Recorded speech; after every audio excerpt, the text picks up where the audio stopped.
Well, it's simple when you realize that this reality is holographic. Because every part of the whole is a smaller version of the whole. The body is a holographic manifestation, it's a hologram. Thus, every part of the body must be a smaller version of the whole. And that's why all over the body, in all the different parts, you can find points that relate to the whole body. In the same way, if we have conflict in our own lives on a so-called individual level, and this is going on all over the world in all these different societies, I mean, and it is, then that's a smaller version of the whole. And a hologram moves both ways. When the whole hologram shifts, all the parts of the hologram shift, because they're expressions of each other.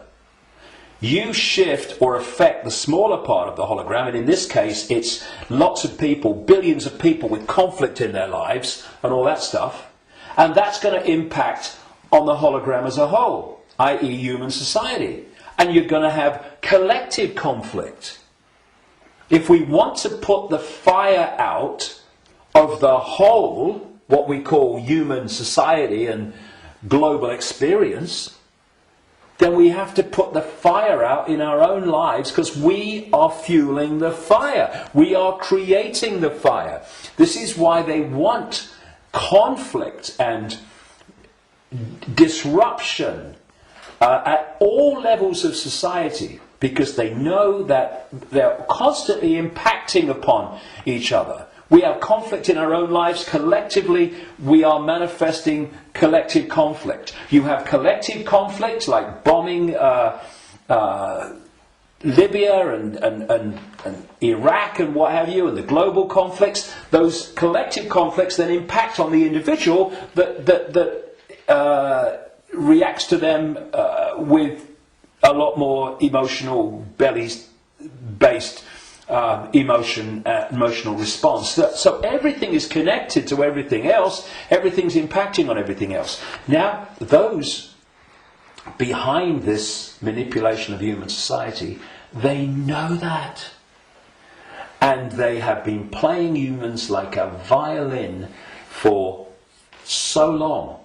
And this is why, not the only reason, but this is why they created human religions in this part of why, because there were many whys for that, and why they created human science, which is, I call it Stone Age science. It's song sheet science. It's not science.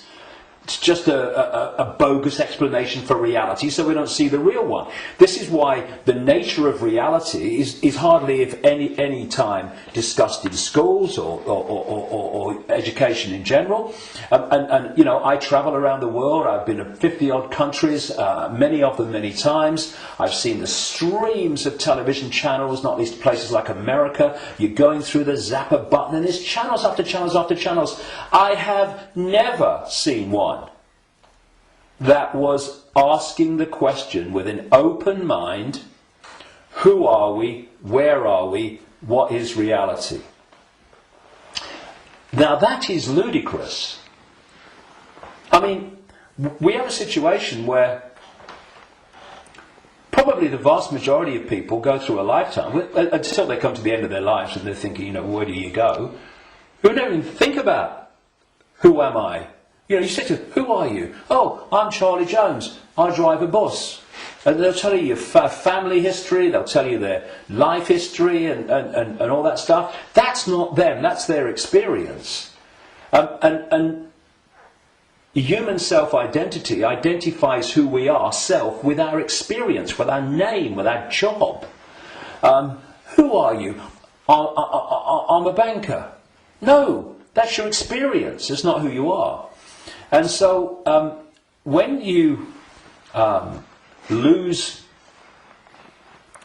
touch with who you are, and you lose connection to the true self beyond the program, then what's left is for the program to run and dominate our sense of reality, our sense of reality becomes our point of observation by which we judge everything, and the emotional reaction from which our judgment and response to events comes.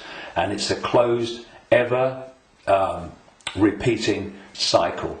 And unless we break it, then this will go on. And we break it by moving our point of attention, the point at which we interact with the world, from there to here. And you know, I had some amazing experiences in Peru in 1991. Amazing experiences which changed my life and all the rest of it. And I went back to Peru with a group of people from all over the world in April 2012. And we went around Peru, and we went to Machu Picchu, and this place where I had my amazing paranormal, what extraordinary experience in 1991 called Siyustani, near a place called Puno, and Lake Titicaca, the highest known lake in the world. And this group, all of us, were going around these places, and what these places were heart places. Mm-hmm. When you went there, you interacted with them from here. And the behaviour of the group and the demeanour of the group was laughter and joy and happiness. Then there was one day, and this really, you know, I've been aware of all this for a long time, but you know what it's like.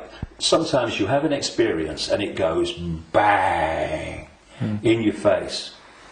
And there was one day towards the end of the trip where we went to a place called Tiwanaku, just over the border in Bolivia. It's an ancient site, very famous ancient site if you look at the history and accounts of South America.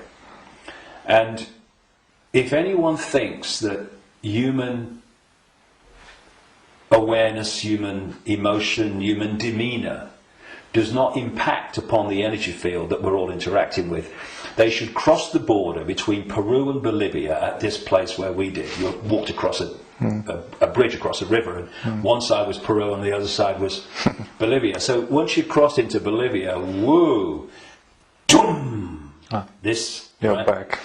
So it took ages to get through the border guards.